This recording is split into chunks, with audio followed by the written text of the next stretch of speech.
बिस्मिल्लाहिर्रहमानिर्रहीम। आज जिस चीज़ों के बारे में हमने पढ़ना है that is the Maxwell equation. They are basically just like the three laws of Newton in the classical physics. Here are the four equations that are the base of electricity and magnetism. It means इन चार equations के अलावा बगैर you can not understand the electricity and magnetism. तो क्योंकि इनको electricity and magnetism की core समझा जाता है। सो आज हम पहली इक्वेशन के बारे में बात करेंगे जो स्टेट करती है कि del dot B is equal to zero, यानी कि divergence of the magnetic field is zero always.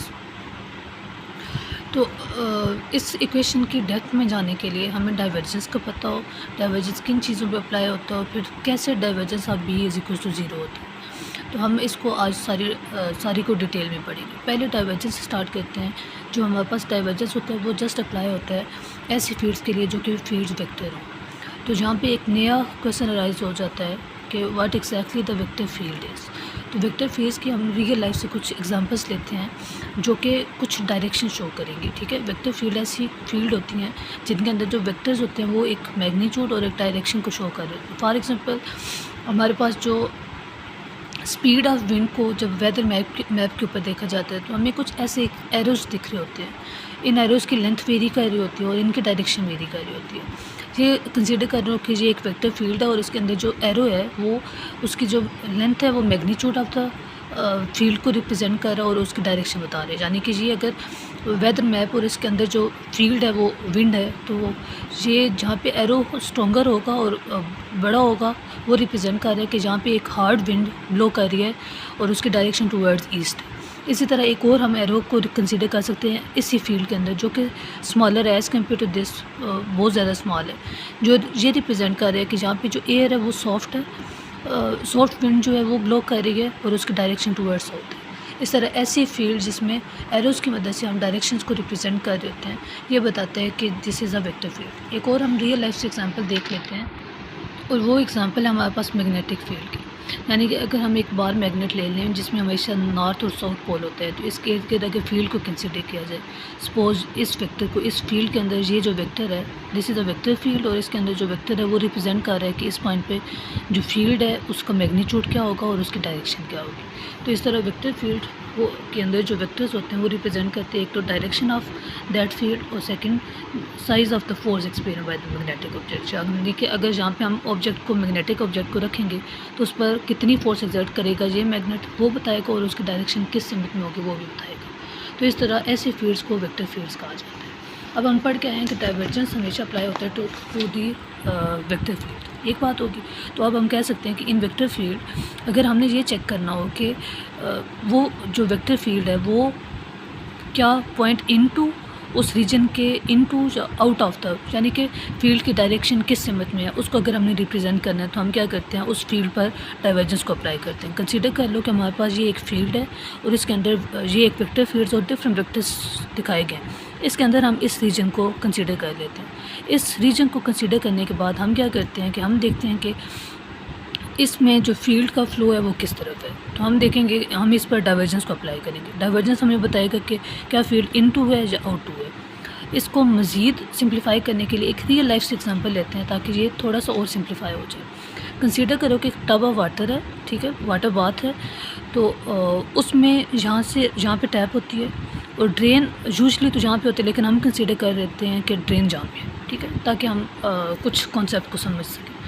तो जब वाटर यहाँ से फॉल करेगा तो हमें पता है कि वाटर यहाँ से स्प्रेड होगा और स्प्रेड होकर अगर ये ड्रेन का ओपनिंग ओपन हो तो ये वाटर इसकी तरफ फ्लो करेगा और यूँ ड्रेन में से होता हुआ बाहर निकलेगा, ठीक है। तो अगर यहाँ टब के ऊपर जो वाटर का फ्लोर बंद है उसको हम इमेजिन करें कुछ इस तरह से। तो ये वो पॉइंट है जहाँ पे वाटर फॉल कर रहा है। जब फॉल करेगा इधर टैप में से तो ये स्प्रेड होगा। तो इस तरह कुछ एरोज़ की मदद से हमने रिप्रेजेंट किया। फिर स्प्रेड होने के बाद ये मूव करेगा टूवर्ड्स ड्रेन क्योंकि ड्रेन की ओपनिंग ओपन है और फिर ड्रेन में से होता हुआ वो बाहर जाएगा। तो जहाँ पे सारे एरोस इनसाइड हैं, यहाँ पे आउटवर्ड और इधर से इधर जा रही है टूवर्ड्स ड्रेन। अब हमने क्या करना है कि हमने इस पर डाइवर्जेंस को अप्लाई करके देखना है कि क्या ये एज अ सोर्स बिहेव कर रहा है या सिंक बिहेव कर रहे हैं या क्या बिहेव कर रहे हैं, ठीक है। तो हम क्या करते हैं कि हम इन 3 पॉइंट्स पे अलग अलग डाइवर्जेंस को अप्लाई करते हैं। सबसे पहले हम इस पॉइंट पे डाइवर्जेंस को अप्लाई करते हैं। अप्लाई करने के लिए हम क्या करते हैं कि सपोज कर लेते हैं, सपोज करें कि ये वाला रीजन और इसमें एक कोई इमेजिनरी सरफेस। इमेजिनरी सरफेस में हम क्या करते हैं, फ़्लो को देखते हैं कि इनफ्लो कितना है और आउटफ्लो कितना है। अगर इनफ्लो और आउटफ्लो इक्वल हों तो इसको हम कह सकते हैं कि ओवरऑल जो टोटल फ़्लो है वो ज़ीरो है।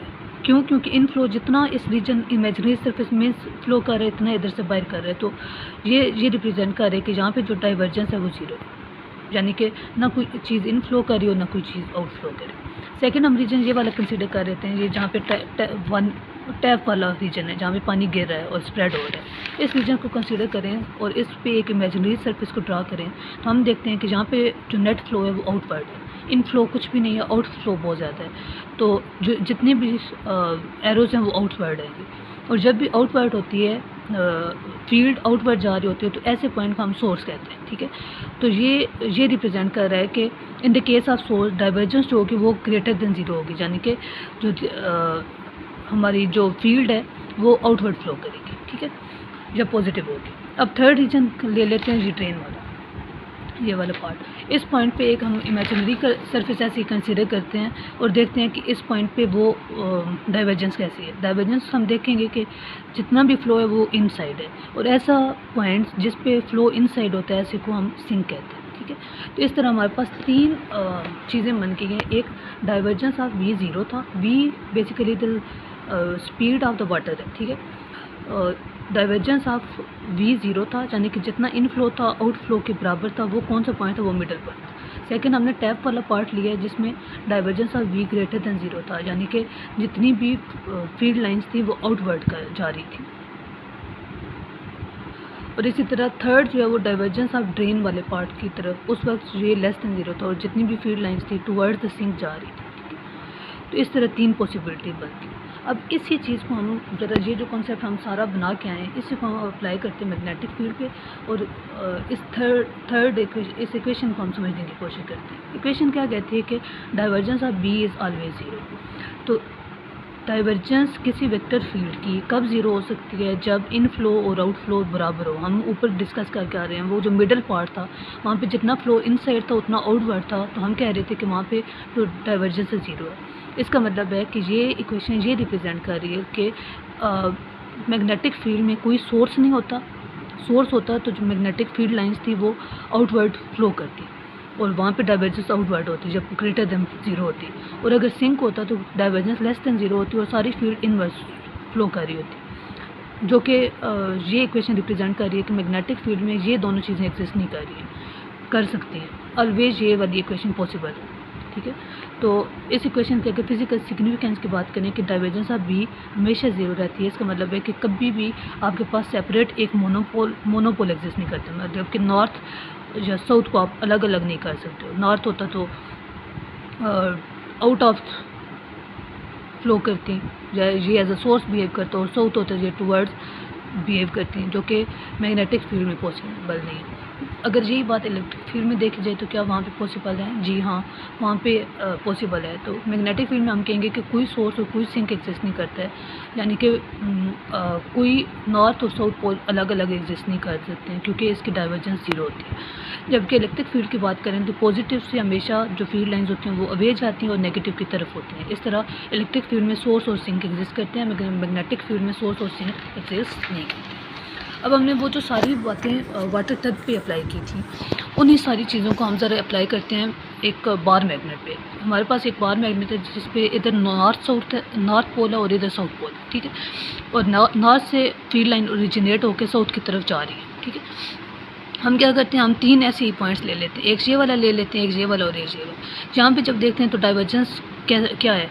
जितना इनफ्लो है उतना आउटफ्लो है, तो डाइवर्जेंस ज़ीरो है एट दिस पॉइंट। इसी तरह जहाँ पे भी जितना इनफ्लो है उतना इस इमेजिनरी सरफेस आउट है, तो इस तरह यहाँ पे भी डाइवर्जेंस ज़ीरो। इस पॉइंट पे अगर कंसीडर किया जाए तो दिखने में ये यूँ लग रहा है जैसे ये एक सोर्स है, यानी कि जितनी जो फील्ड लाइंस है वो आउटवर्ड जा रही है। लेकिन मैग्नेट में अगर पूरी लाइंस को ड्रा किया जाए तो पूरी लाइंस जो हैं वो मैग्नेट के अंदर से भी गुजर रही होती हैं, ठीक है।